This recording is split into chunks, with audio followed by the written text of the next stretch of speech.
Alors que j'étais dans ma chambre d'hôtel, j'ai eu mal. J'ai voulu ouvrir les fenêtres pour prendre de l'air. Je ne pouvais pas ouvrir les fenêtres.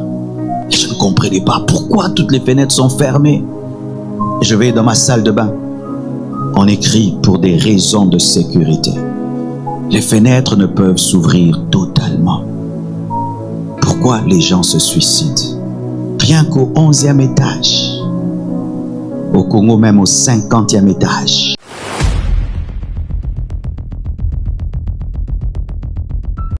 Alors que j'étais dans ma chambre d'hôtel, j'ai eu mal.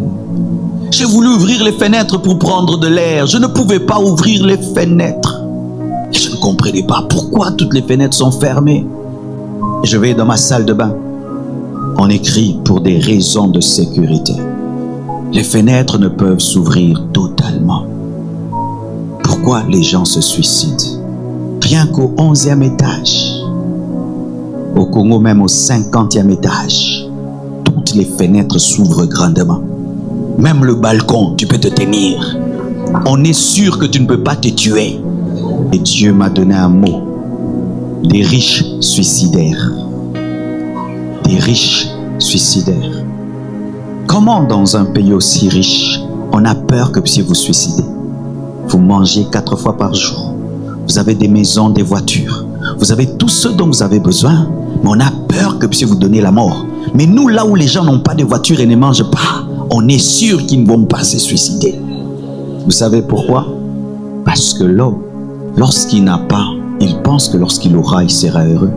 C'est ainsi qu'en Afrique, les gens ne se suicident pas parce qu'ils attendent d'avoir ce que vous avez. Mais vous avez ce qu'ils veulent avoir et vous êtes rendu compte que ça ne remplit pas le cœur. C'est pourquoi venir dans des nations comme celle-ci, prêcher la voiture, la maison, c'est tirer ailleurs. Vous avez les voitures, vous avez les maisons, vous avez les vêtements, vous avez des comptes en banque, des bons travails, mais vous n'êtes pas heureux. L'argent ne donne pas le bonheur. Le confort ne donne pas le bonheur. Être entouré des beaux immeubles ne donne pas le bonheur, parce qu'après on finit par s'en habituer. Mais la personne de Jésus donne le bonheur. La personne de Jésus donne le bonheur. Et nous devons aller parler de Jésus. Pas des maisons, pas des gratte-ciel, pas des billets d'argent. Parler de Jésus. Ils ont besoin de Jésus. Ces riches suicidaires ont besoin de Jésus, qui est la vraie richesse. Et tant que nous ne serons pas remplis de Jésus-Christ, nous ne pourrons rien faire pour eux. Nous entendrons à gauche et à droite. Ils se sont jetés devant des trams. Ils se sont donné la mort. Il a sauté du haut d'un pont. Comment l'église peut être là, mais les gens continuent à se donner la mort? Comment l'évangile peut être prêché? On entend des jeunes qui se tuent. Alors que quand on est jeune, on espère devenir et devenir. Mais des jeunes qui se donnent la mort, comment ils peuvent être autant désespérés avec des églises autour? Il nous faut le feu. Sinon un jour tu entendras que ton enfant s'est donné la mort. Il nous faut le feu. Sinon tu entendras un jour que ton mari s'est enfermé, s'est donné la mort. Dans une famille, il y avait un jeune garçon qui avait tout le temps l'habitude de s'enfermer. Vous savez, aujourd'hui, les enfants avec l'internet, le wifi, ils s'enferment, ils s'enferment, ils s'enferment. Et un jour, il était contrarié et il s'est enfermé, comme d'habitude. Et vous savez, les gens qui s'enferment, on les oublie. Hein. Ils se sont rendus compte qu'ils ont fait un jour sans le voir. Ils sont allés dans la chambre. La chambre était fermée. Ils ont forcé la porte. Elle ne s'ouvrait pas. Le quelqu'un est entré par la fenêtre. Il l'a trouvé pendu. Un jour déjà mort. Personne ne savait. Vous ne pouvez savoir ce qui se passe dans les têtes des jeunes aujourd'hui.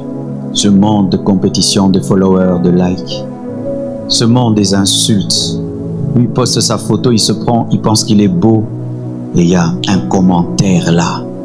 Et des commentaires, et des commentaires, et des commentaires. Et vous voyez ces jeunes qui sortent, qui ne s'aiment plus à cause de ce qu'on dit sur Internet. Si vos enfants pouvaient vous dire ce qu'ils ressentent et ce qu'ils vivent.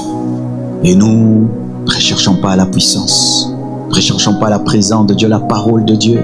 Nous allons perdre nos enfants. Nous allons perdre cette génération. Nous sommes condamnés à être puissants. condamné à être rempli de l'esprit. Condamné, c'est pourquoi Jésus-Christ a dit à ses disciples, attendez jusqu'à ce que vous serez revêtus, parce que c'est un travail surnaturel qui ne peut être fait que par l'intelligence et par la capacité humaine. Il faut que tu sois oint. Sur Moïse, il y avait l'onction prophétique. Et Dieu prend de l'esprit qui est sur Moïse et le répand sur 70 personnes. Et tout d'un coup, la dimension prophétique qui était sur Moïse se répand sur les 70 anciens et qui commencent à prophétiser. Que Dieu prenne ce qui est sur moi et le répande sur un homme qui a soif. Que Dieu prenne ce qui est sur moi et le répande sur quelqu'un qui a soif. Que Dieu prenne ce qui est sur moi et le répande sur quelqu'un qui a soif. Que Dieu prenne ce qui est sur moi et le répande sur quelqu'un qui a soif. Je ne suis pas jaloux de ce que Dieu fait dans ma vie. J'aimerais que vous fassiez comme moi et plus que moi. Je suis heureux chaque fois que je vois mes fils dont les églises grandissent et croissent. C'est ça le bonheur. Je vois toujours mon père comment il me regarde. Il est fier de moi. Je fais des choses qu'il n'a jamais faites. Et je le regarde toujours. C'est comme si lui le vivait au travers de moi. C'est comme si c'était lui. Et c'est vrai, c'est lui qui est en train de le faire en moi. Car sans lui, je n'existerais pas. J'aimerais entendre en partant. Il y a des salles qui se remplissent, des paralytiques qui marchent, des aveugles qui marchent, qui voient. Et au Luxembourg, oh, il y a quelqu'un qui, après les 2 jours, il y a quelqu'un qui est en train de bouger le Luxembourg. Je veux dire, ouais, l'équipe a gagné, donne-moi la main. Regardez ce qui se passe dans le football. Le gardien de but prend le ballon et il tire et ça va jusque dans le camp adverse. Le numéro 5 prend le ballon et passe au numéro 10. Le numéro 10 rend au numéro 9 et le numéro 9 marque. Et qui saute souvent en premier? Le gardien de but. J'aimerais sauter à Kinshasa.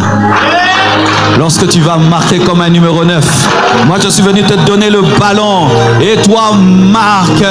Allez gagner les âmes, allez chasser les démons, allez libérer les captifs, allez prêcher l'amour, allez donner l'espoir, allez prêcher la sainteté, allez prêcher la pureté, allez prêcher que Jésus est mort et qu'il est ressuscité, allez prêcher la vie.